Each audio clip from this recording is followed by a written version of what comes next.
Measuring 58mm and having 3 out of the 4 versions to weigh under 100 grams, exactly what I requested Moi to do, the Aosu V7 is the smallest and lightest flagship 4x4, not counting the budget or mini stuff.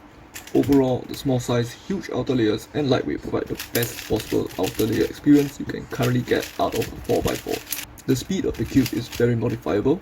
It's fast out of the box, but during my initial few days of using the cube, I slowed it down too much by overloading it and I ended up having to clean a lot of it out, vaguely around 60%, and the cube is fast again.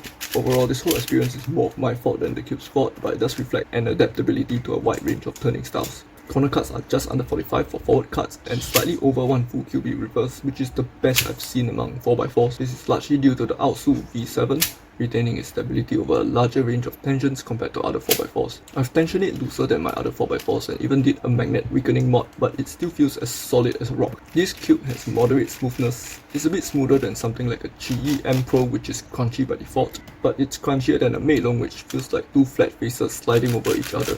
Your experience with the inner layers might vary according to which version you get. I have heard from other sources that the double track gives the best experience, but I've gotten the triple track and I can only speak for this version. This cube has inner layers that are just as smooth and stable as the outers and they corner cut nicely. However, they do turn slower, feel a bit lighter, and the magnets are slightly stronger compared to the outers. The Aosu V7 comes in 4 versions with 3 different magnet layouts. Single track contains the traditional piece magnets that have been around since magnetic cubes first began. We have marked this out in red. But Sandy, why does the middle layer contain 2 magnets? We will talk about that later. Next up, we have the double track. This one adds core corner magnets, which we marked out in blue. Core corner magnets achieve 2 things.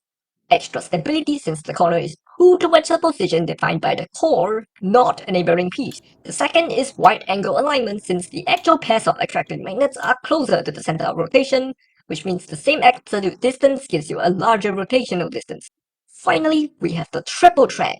This adds magnets to the foot of the wing pieces. We have marked these in green. The red circuit of magnets has also changed. Instead of getting the 2 wings to attract each other, the wings now attract to the midge, and these cause 2 different effects. Additionally, you can create the 5th version of the Aosu V7 by getting yourself a single and triple track and swapping the entire set of midges and wings. However, considering how strong the inners are on the triple track, we would advise against that. Focus on the foot magnets first. The main purpose is to actually reduce a symmetry issue that occurs with the core magnets, and it all falls back on the fact that even cubes are actually odd cubes with hidden middle layers. But the middle layer has to be built asymmetrically to always follow one side, so that it will never come out of alignments and jam the whole cube. So let's say the middle layer is aligned to the left side. So when I do a double layer turn like this, I'm actually doing this. Notice that when I do wide moves, this is actually not an issue at all because I'm actually still separating 4 corners from the alignment of the core. Compared with, let's say, if the middle layer is aligned to this side instead, and I do this, I still separate 4 corners from the core. It's 4 either way. The issue happens when you start to do slice moves. So let's say my middle layer is aligned to the left side, and then I do a right slice. Note that all 8 of the corners are still in perfect alignment with this middle layer here, which is how the core is aligned. So in other words, the core corner magnets have no effect on this slice at all. Whereas when I slice the left side, because the middle is stuck to this layer, now I'm pushing the core out of alignment with all 8 of the corners. This produces double powered core corner magnet attraction. I'm personally not very affected by slice moves, partly because I use this as my PL parity algorithm, and I don't really do 4 blind. However, this may be an issue for some people, and what the foot magnets essentially do is, no matter how you turn and regardless of what side the inner layer is aligned to, you will always separate 4 wings from 4 midges.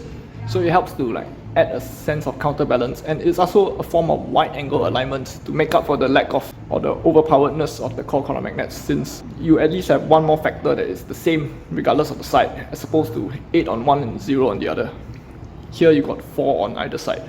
So if you specifically want the wide angle alignment of the foot magnets without the asymmetry of the ball core, you might want to do the alternate double track. Just be aware that you might want to swap out or stack magnets in case you run into an inner versus outer imbalance. One limitation of foot magnets, however, is you are still aligning a piece to a neighboring piece rather than straight to the core.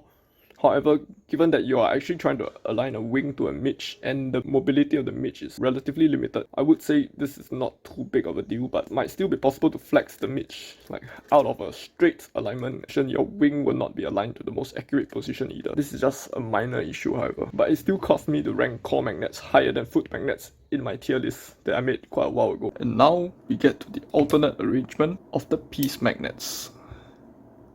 Since magnetic cubes first arose, there has been a question about how to magnetize the inners. We know like poles repel and unlike poles attract. However, when it came to the middle pieces of an even layer cube, they are supposed to be perfectly interchangeable, and therefore they need to contain the same poles. However, they also need to attract each other, and therefore need to have different poles. And this is the polarity issue. The traditional solution to the polarity issue takes advantage of the fact that the wing actually flips upside down when it goes to the opposite side. Two magnets in the middle, north on one side, south on the other. They flip over, so north-south becomes south-north. So this initially may cause a problem because double magnets mean more strength, but it's easily fixable by just using weaker magnets on the inners. However, there's actually a second issue much less talked about, which is repulsion. So just imagine my middle finger is a south pole and my index finger is a north. So obviously this one is upside down, so I'll do it the other way around. What happens when I turn the cube slightly? Notice that both my middle fingers are facing each other. And if I do the other way, both my index fingers are facing each other. So just for a slight turn up and down, you actually have the same pole facing each other, and you can actually feel a slight repulsion when the cube is about to reach alignment but not quite at alignment. So I'm going to show you some graphs to represent the interaction between the single and the double magnets respectively. Think about it like in chemistry, where the lowest energy state is always the most stable and the most preferred energy state, so the whole system will gravitate towards the lowest state.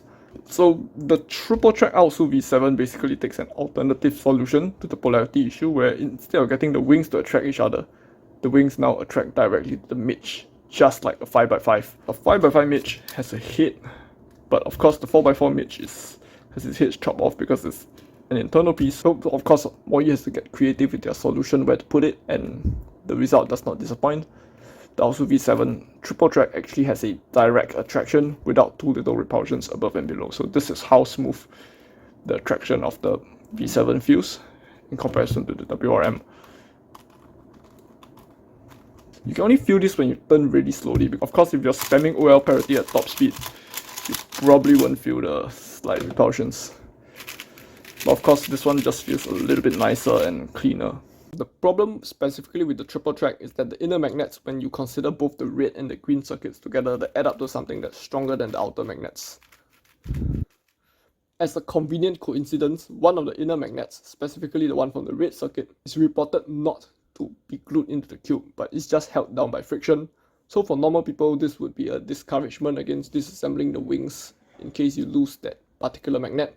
But for me, however, I went ahead to buy a smaller and weaker set of magnets to replace the ones that are in the cube.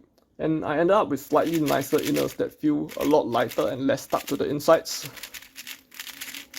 So I assume that most normal people are not prepared to deal with the risk of supergluing your fingerprints onto a UV coated cube while inserting a magnet into a piece that already has two magnets inside and they can easily pull the third magnet to the wrong location. So if you don't like strong inners, just get the double track. The polarity repulsion is not the end of the world. It has been around for the entire history of magnetic even layer cubes and it still works fine. And in fact, the Tornado V4 even tried to replicate this feeling. Just for fun, if you just look at the Tornado V4's magnet repulsion graph, it's exactly the same as the middle layer of an even cube. So the two little repulsions flanking that big attraction in the middle is not really inferior, it's just a different hue. However, for my own preference, I do enjoy the smoothness of a direct attraction a bit better than having two small repulsions before and after it. So overall, the Aosu V7 triple track with the weakened inner layer magnets has chopped 2 entire seconds off my average of 5 PB. And this is a PB that I did not manage to break for the past 3 years. I've also gotten more sub 40 singles than usual on this cube and I just really like its performance. So I would quite safely say the Aosu V7 as a whole is the best 4x4 on the market, possibly by quite a long shot, and it has the potential to be many people's mains.